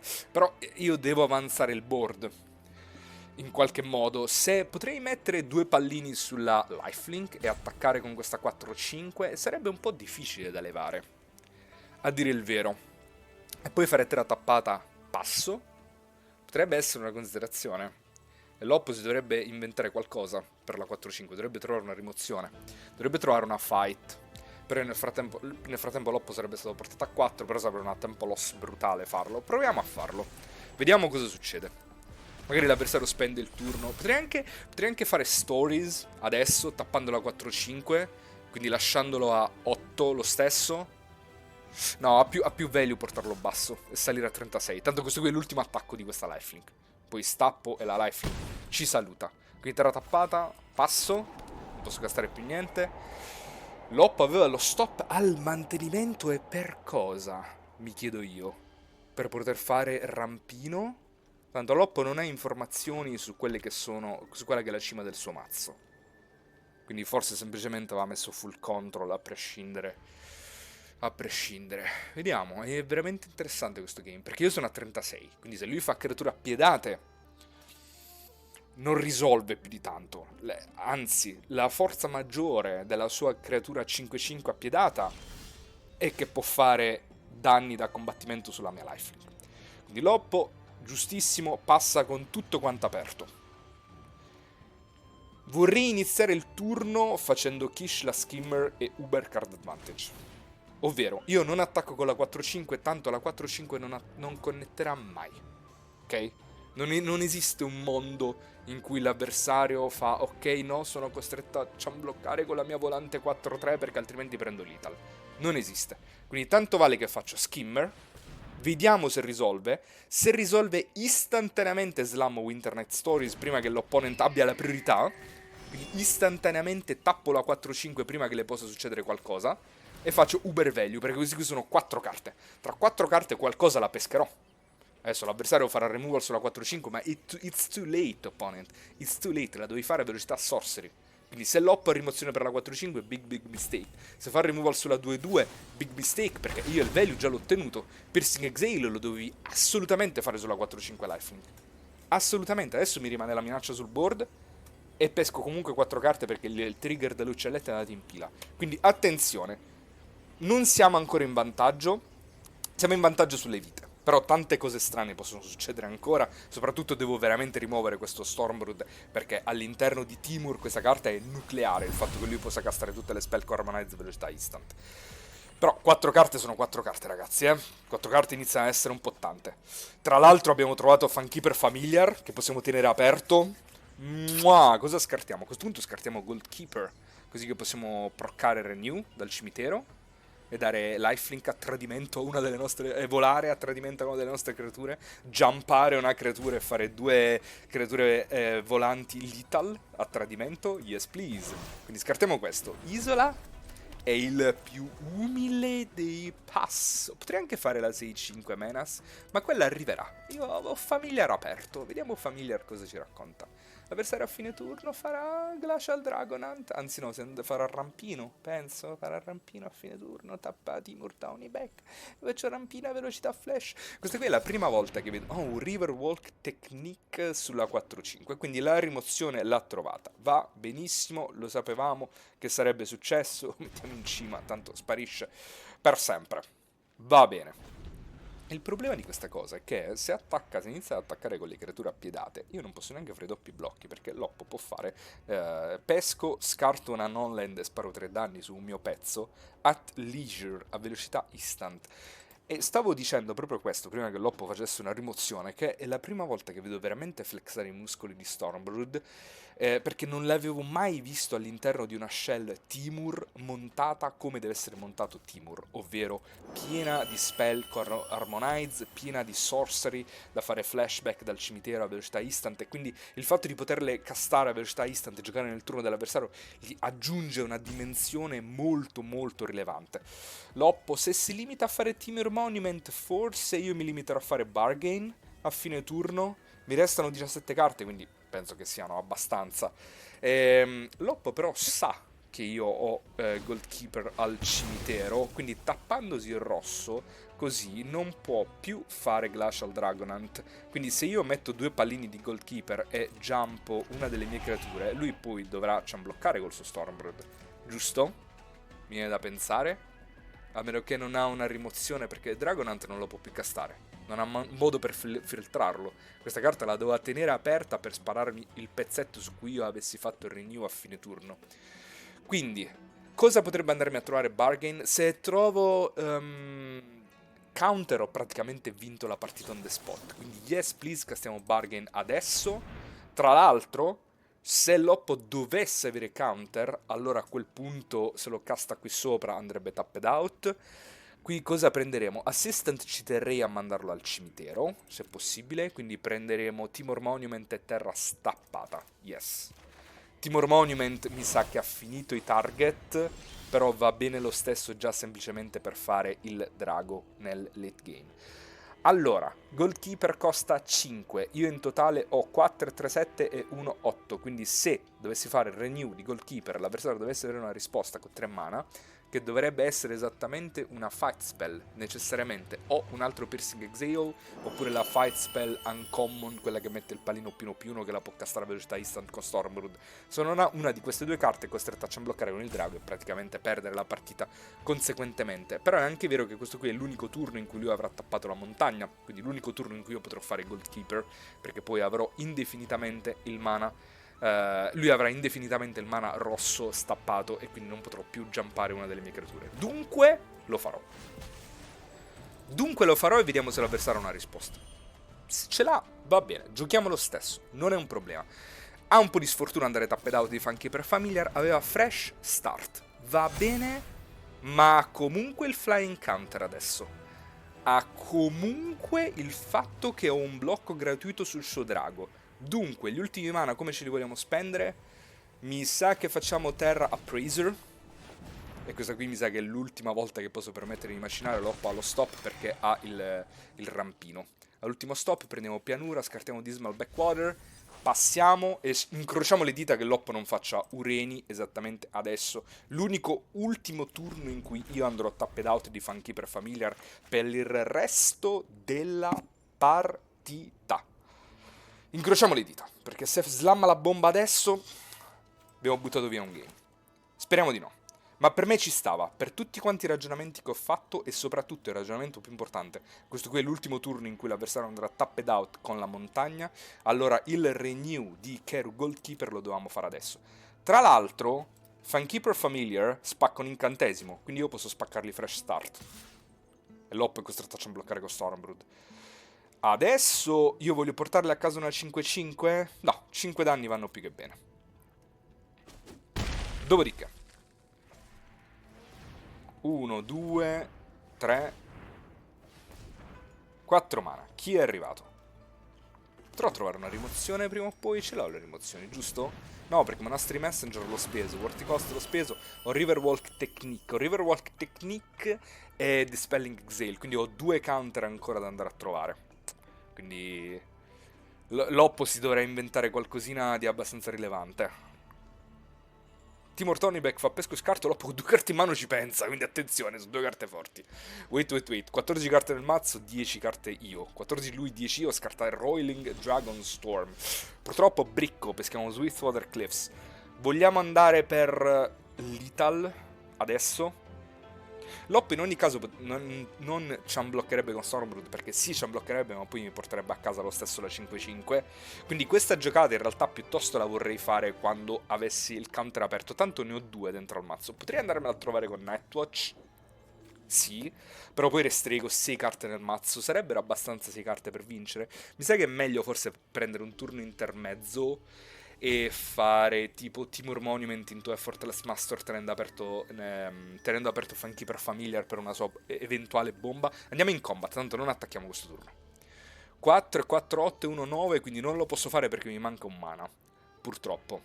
Effortless Master lo voglio decisamente castare come una 6-5.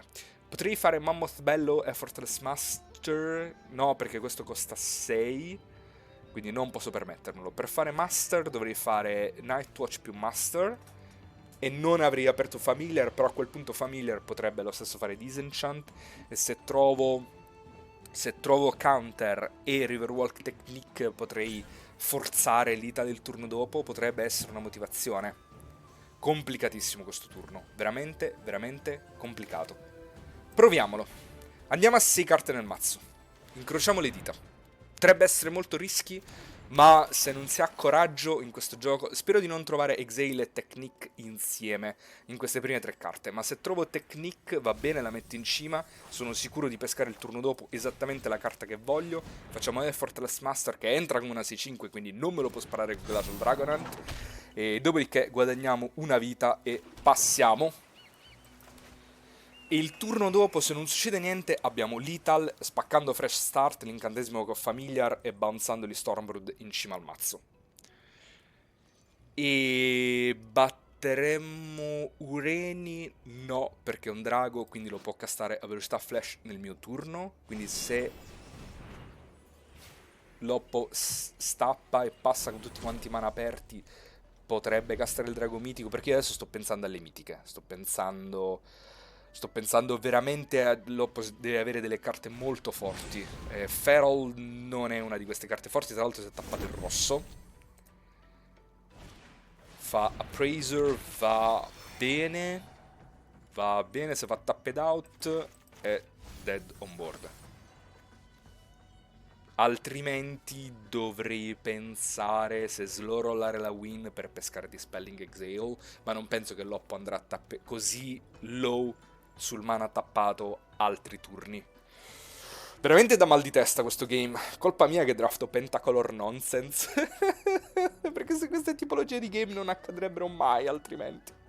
Vai tapped out per una cagata tipo quella, va bene. Ah, io vado per Lethal, ragazzi. È arrivato il momento di andare per Lethal. È arrivato il momento di andare per letale, giusto? Il problema è che se letale non risolve, abbiamo perso praticamente, perché l'avversario resta a 4 e noi non potremo più pushare danni in nessun modo. Ever. Ma lo dobbiamo fare. Lo dobbiamo fare. Perché lui ha gammato il board, quindi pure che attacco con tutto, lui pure tra l'altro ha blocchi favorevoli. Potrebbe fare doppio blocco delle 2-4-3 sulla mia 6-5, mangio i pezzi vari e non prende danni.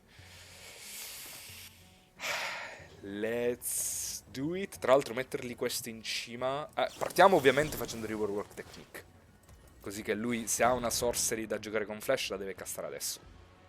Che magari è una rimozione, magari la fa su un pezzo stupido e poi faccio Funkeeper Familiar. Ok. Quindi Loppo adesso deve avere esattamente Piercing Exhale. Non mi vengono altre cose in mente. Forse che gioco terra stappata prima per giocare attorno all'Exhale blu? Perché lui le 2 carte in mano se le sta guardando. Facciamolo. Lui risolve. Destroy target enchantment. Risolve. Ti attacco con la 5-5 volante. Risolve. Let's go! 2-1 1 abbiamo evitato lo spettro, anche lo spettro dell'1-3. Quindi adesso male che vada andremo 2-3, risaliamo a Mythic 142. Let's go, let's go, let's go.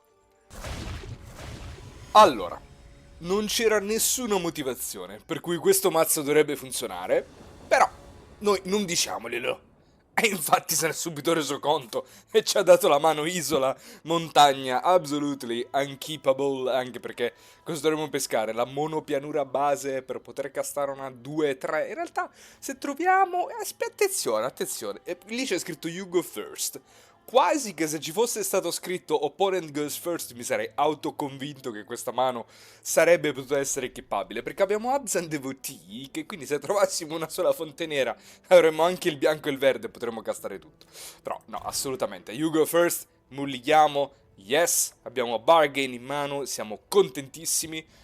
Snapkeep, mi sa che possiamo permetterci di mettere Alchemist Assistant in fondo, visto che la nostra giocata di terzo sarà Embermouth Sentinel, dal momento che non abbiamo terre stappate, metteremo una terra stappata in cima e poi vedremo dove andare di lì.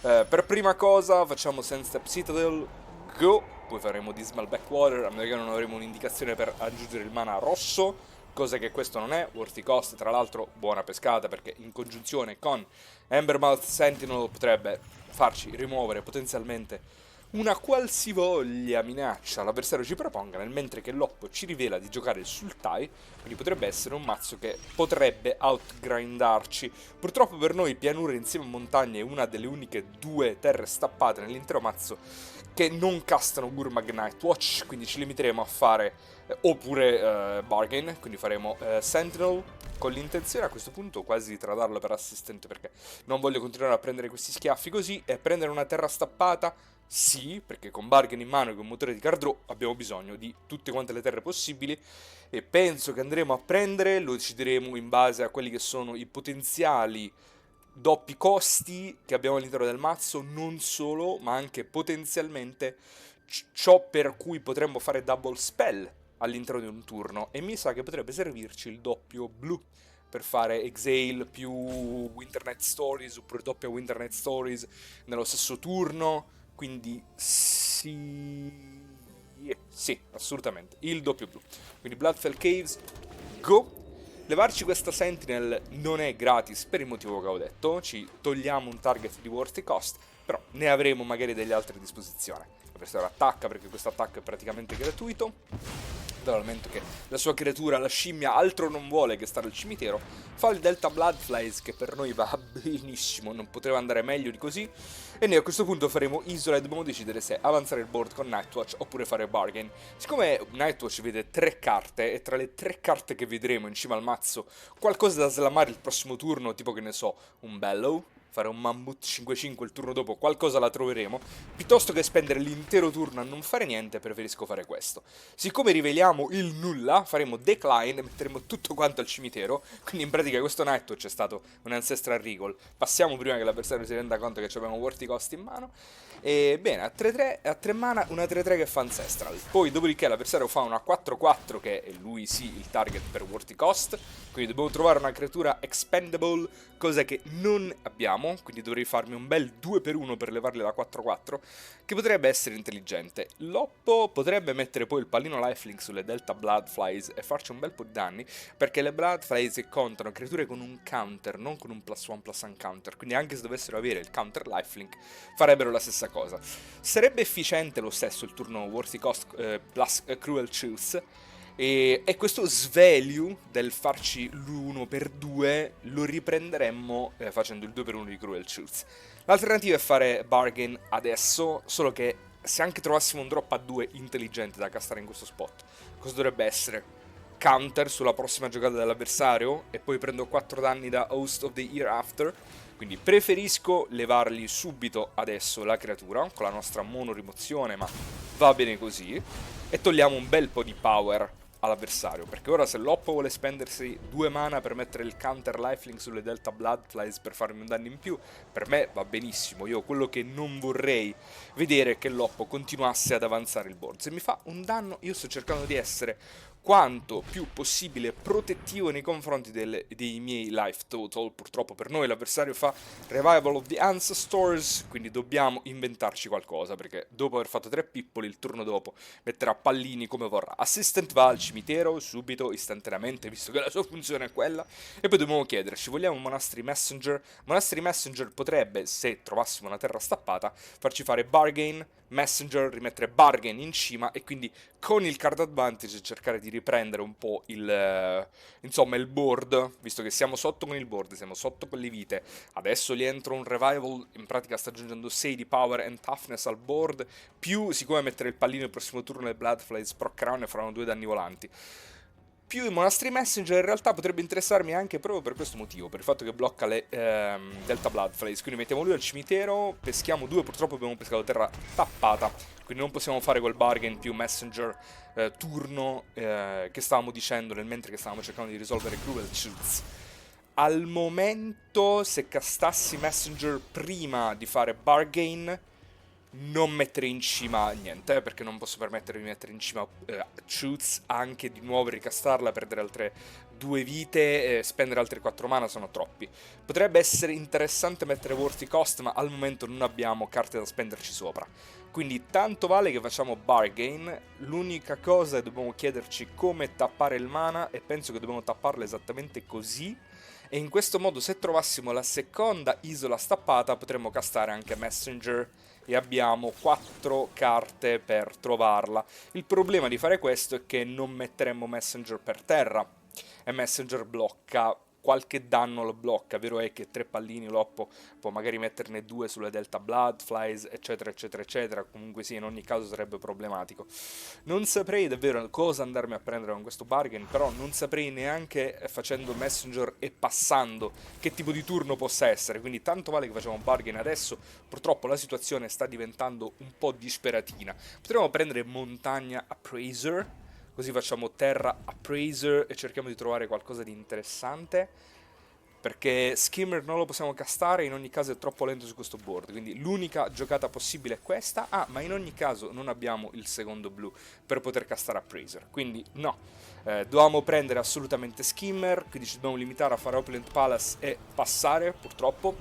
Ma in ogni caso, anche se fossi riuscito a castare questo Appraiser, la situazione sarebbe stata un po' disperata. Adesso, veramente, siamo stati puniti dalla base. Voglio dire, giochiamo 150 colori diversi, quindi prima o poi doveva succedere questa cosa. Ma in generale siamo partiti lenti, abbiamo mulligato, abbiamo fatto troppe terre tappate e non abbiamo trovato il sack fodder per Worthy Cost. L'avversario ha slammato una rara forte, ci ha fatto un macello di danni. È un po' complicato a prescindere da riprendere questo game, e sicuramente non penso che potremo riprenderlo con queste carte che abbiamo adesso accesso. Faremo sì un Sibzig Appraiser, però se facessi Appraiser non potrei fare Messenger e mettere il pallino Lifelink, ma anche se mettessi il pallino Lifelink non so quanto potrebbe risollevare la situazione. Cosa dovrei pescare? Avrei dovuto pescare il mio Revival of the Ancestors, ma slammarlo direttamente il turno prima.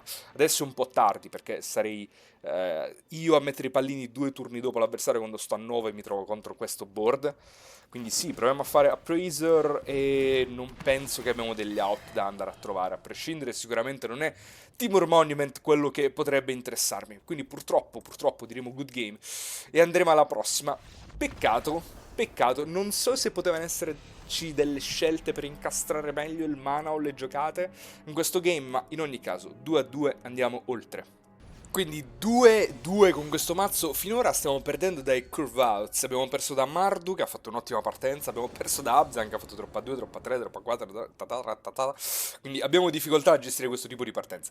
Questa mano abbiamo terra Abzan, terra Simic, quindi una qualsiasi terra stappata che non sia montagna o pianura mi casta Nightwatch di terzo. In ogni caso poi lo faremo seguire da Revival of the Ancestors, che ha una pedina da saccare su Worthy Cost. Questa mano è assolutamente un keep.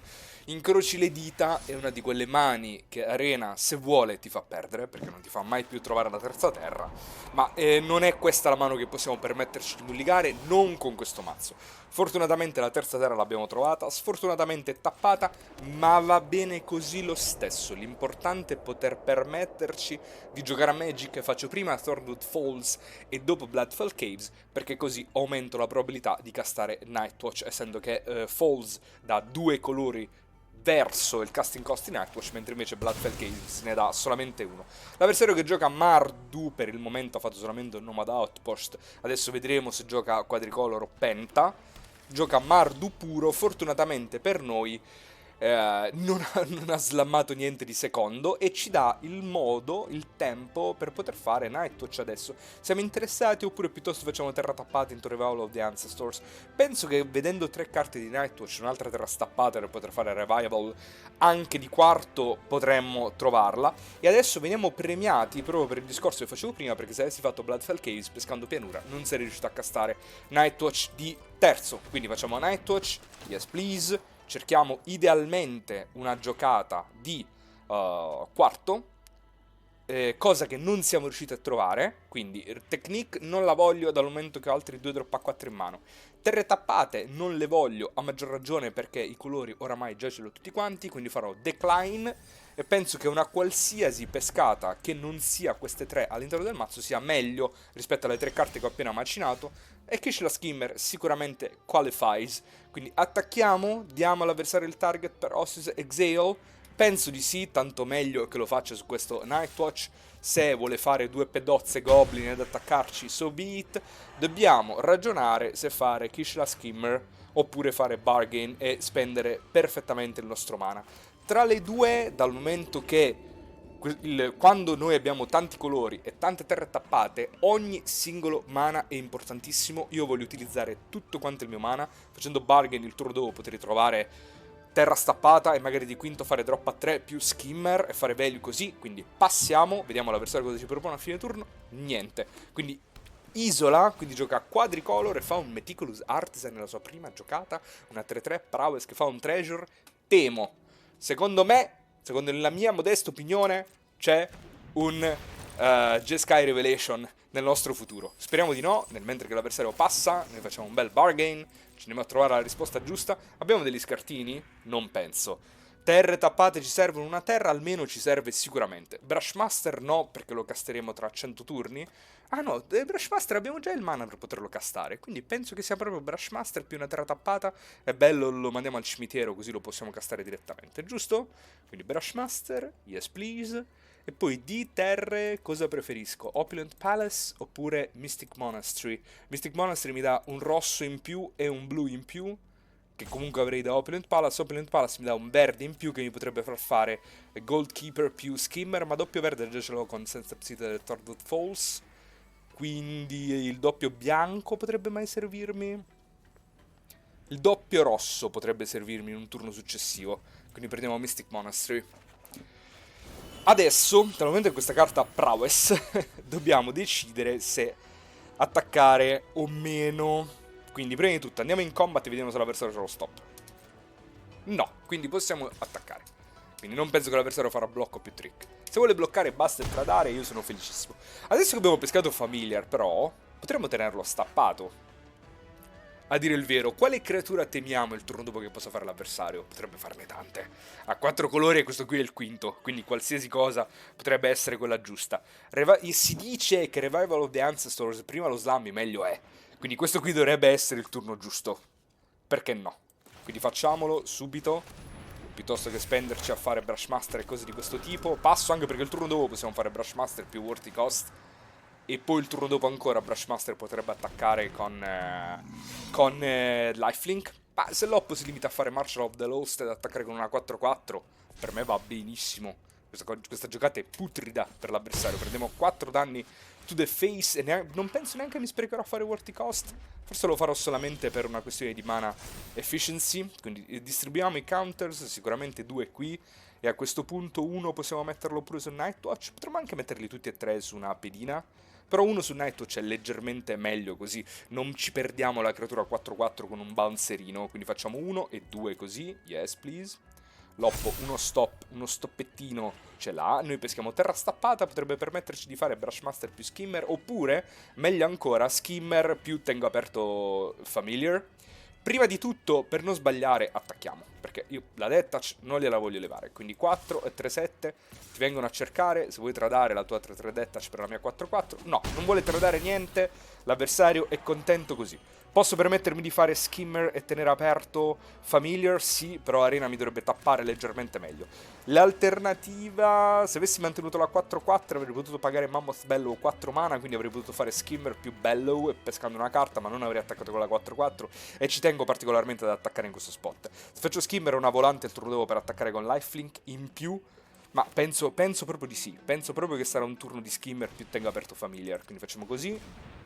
Loppo a 2 mana aperti potrebbe essere il suo Exile blu. Passiamo. Vediamo cosa ci racconterà.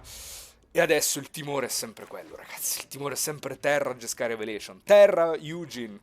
Terra, tante cose a 6 o a 7 che potrebbe fare. Però, se non fa la mitica, un po' in svantaggio questo game. Anche perché questo Brushmaster, a meno che non fa Exile blu, non risolverà. E anche se dovesse fare Exile blu, si toglierebbe un treasure. E io Brushmaster glielo leverei con Worthy Cost. Quindi Counter Creature Spell, questa qui, please, di grazia.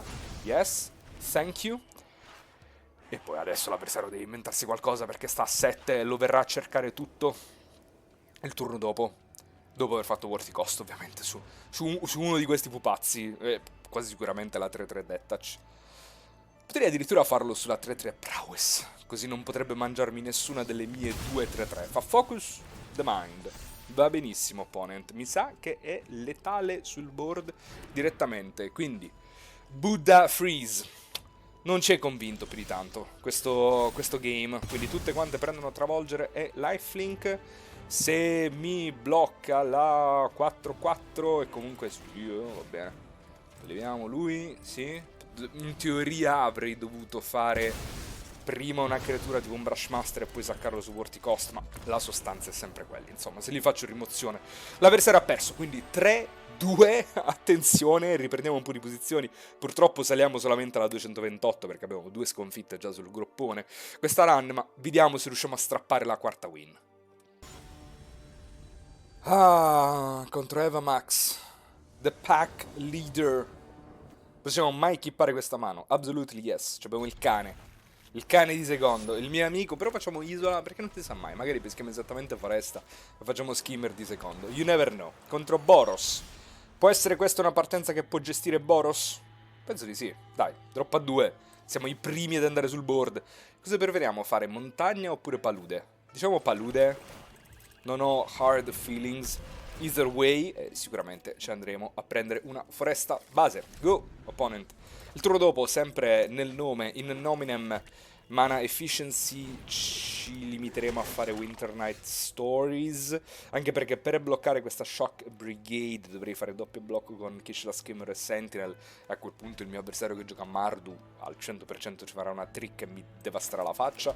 Quindi tanto vale che faccio questo più questo, con l'intenzione di fare solo spell interattive d'ora in avanti. Tra l'altro Absent DVT, good combo con Kishla Skimmer, perché me lo posso far ritornare dal cimitero e pescare direttamente. Le terre le terrò tutte, soprattutto le terre stappate, così che il prossimo turno avrò Technique aperta e poi slammerò una 5-5. E poi vedremo l'avversario che gioca Mardu cosa racconterà di conseguenza. E poi faremo Skimmer e faremo il nostro card advantage dopo. First thing first, contro Mardu aggro, non morire. Primum, non perdere la partita. Poi vediamo cosa raccontare. Samperl Kirin fa card advantage perché si mangia un token gratis, giocata bellissima da parte dell'Oppo. Potremmo fare doppio pezzo, potremmo fare Alchemist Assistant più Skimmer. È una buona motivazione per andare tapped out in questo turno. Perché no? Perché no? Prima di tutto attacchiamo con Sentinel. Sentinel mi fa fare doppio blocco con Assistant più Sentinel su Shock Brigade. Se anche dovesse spendersi una trick qua sopra va benissimo, perché né Assistant né Sentinel sono pezzi quintessenziali per me. Quindi mi limiterei a fare montagna. Lui, yes. Assistant, go. Va bene. E se tutto va bene, dovremmo prendere solamente un danno due danni questa combat da Samperl Kirin. Adesso immagino che l'avversario farà la sua rimozione sulla mia volante, perché no? E poi dovremo inventarci... Forse aver fatto scimmietta era un bel target da scattare su Winter Night Stories, ma io mi ricordo che già il primo game contro Mardu l'abbiamo perso, proprio perché abbiamo cercato di estrarre quanto più value da Winter Night Stories. Quindi facciamo doppio blocco qui e adesso dobbiamo semplicemente pensare se fare questo blocco sulla pedozza 1-1, ma a me questo skimmer serve, perché non il prossimo turno che andremo tapped out facendo la 5-5, ma il turno dopo ancora, in realtà, pescheremo un sacco di... cioè inizieremo a pescare tante carte con l'uccelletto. Però è anche vero che forse l'uccelletto finiremo per tradarlo per Kirin. Cioè, il senso è questo, tradiamo tutto il tradabile. Mm? Forse potrebbe essere leggermente meglio.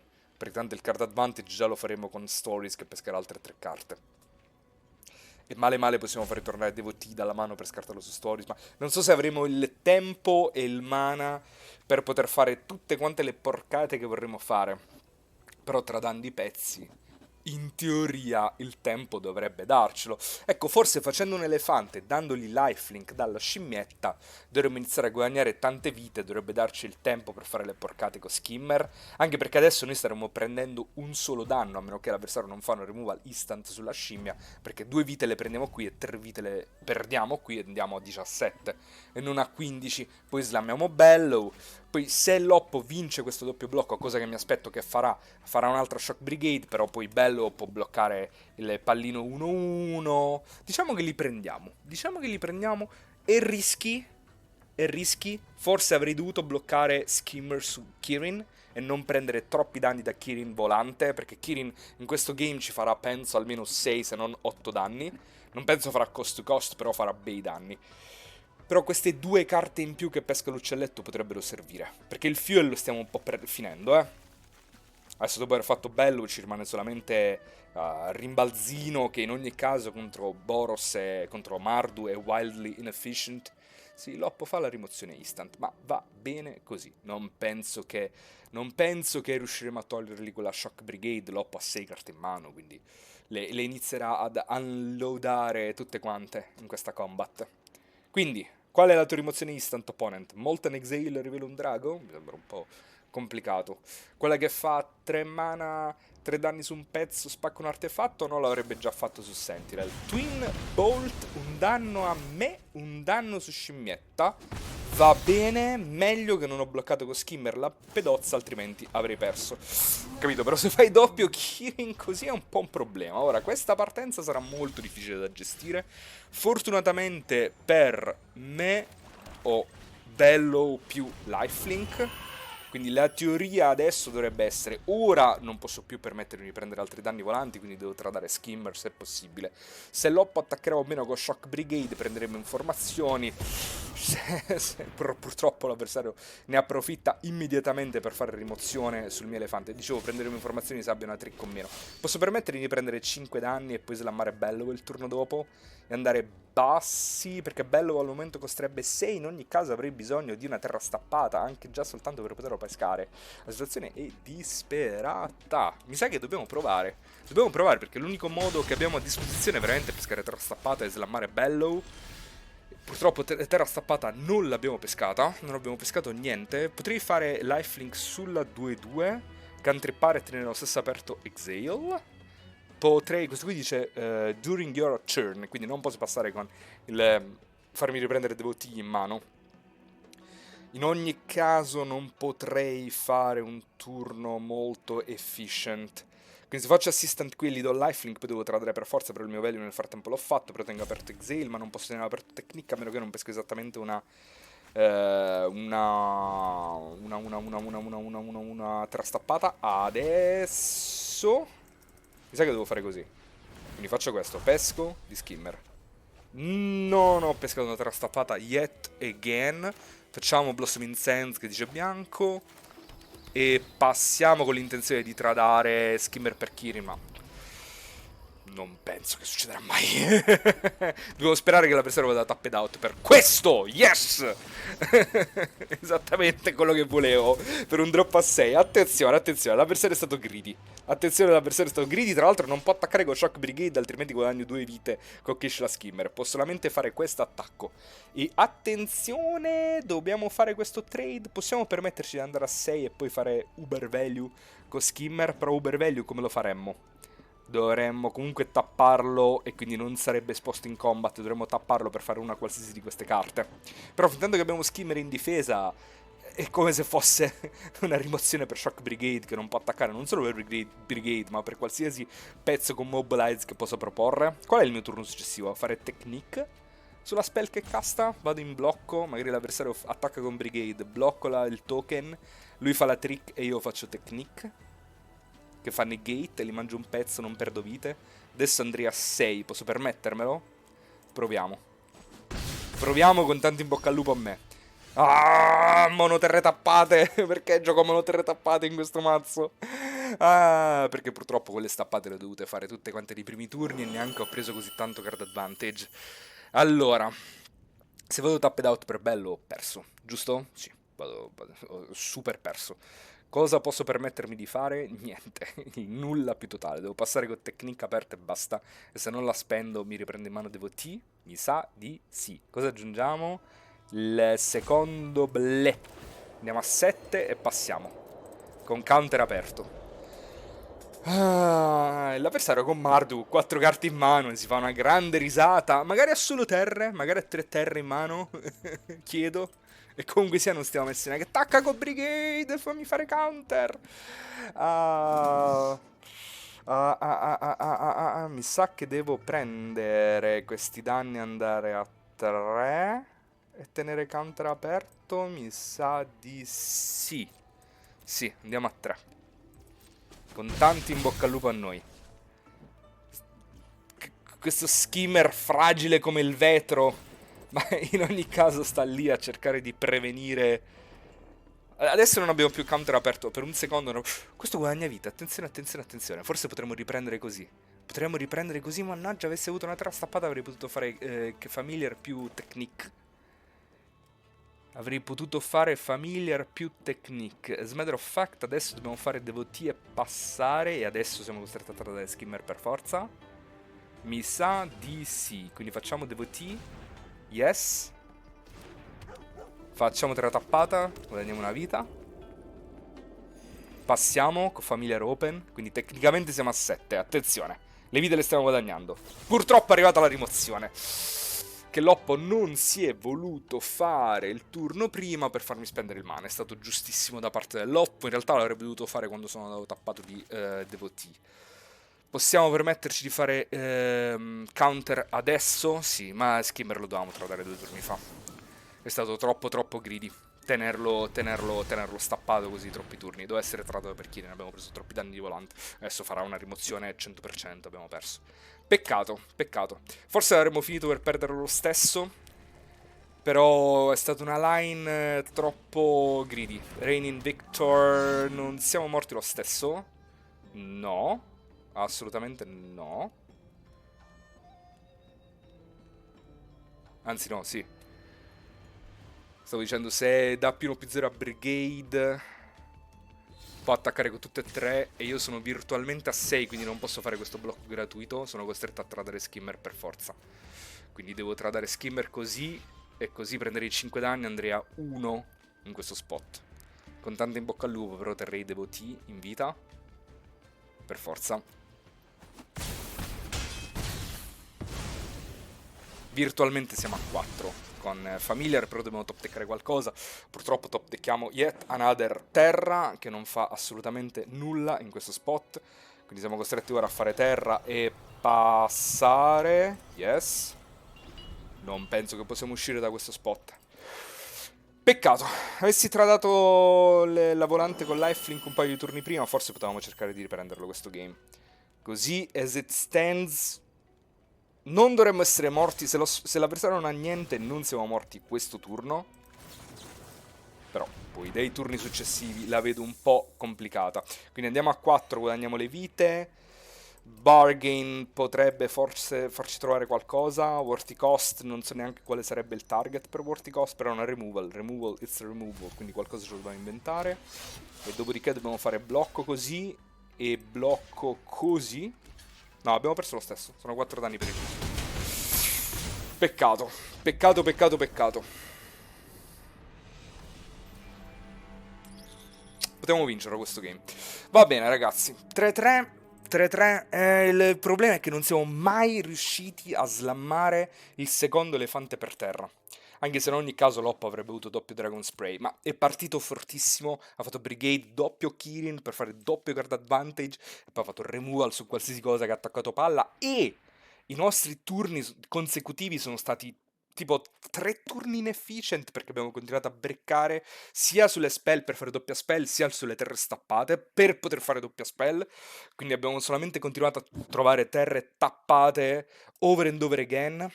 Questo technique è stato speso male, perché Loppo ha fatto Dragon Spray alla fine del mio turno e mi ha costretto ad andare tapped out di technique, quando invece avrei dovuto avere Familiar aperto per counterargli il suo Victor. Quindi quello che sarebbe dovuto succedere è che io alla fine del suo turno avrei dovuto innanzitutto tradare Skimmer con lifelink per uno dei suoi due Kirin e poi alla fine del suo turno avrei dovuto rimbalzargli magari Shock Brigade in cima e stappare con Familiar aperto, counterargli Victor e da quel punto avremmo vinto la partita. Quindi giocato non bene questo game. Questo game poteva essere vinto, quindi sono stati fatti un paio di imprecisioni che alla fine hanno portato alla sconfitta. In ogni caso, ragazzi, 3-3, questo qui era un draft che avremmo dovuto concedere fin dall'inizio perché il mazzo non ha né capo né coda, è un progetto di Five Color che non è riuscito a trovare la sua vera vocazione perché non ci sono state passate le vere carte forti che danno un senso al fatto che tu stia giocando tutti quanti i colori dello spettro. Siamo riusciti più o meno a difenderci, non abbiamo perso troppe posizioni, solamente 200 che a Mythic dove le posizioni c'è un'emorragia di posizioni, già semplicemente se tu fai il pulsante play già stai perdendo 100 posizioni, quindi più o meno ci siamo protetti. Facciamo claim, prendiamo le nostre due buste, vinciamo le nostre belle due buste. E con questo, ragazzi, se avete seguito fino ad adesso, vi ringrazio della vostra pazienza, della vostra presenza. Vi aspetto al prossimo draft, sempre su questo canale. Se vi piace questo tipo di contenuto, considerate di potervi iscrivere a questo canale. E vi auguro una buona serata, arrivederci alla prossima Lucky Top Deckers. Ciao!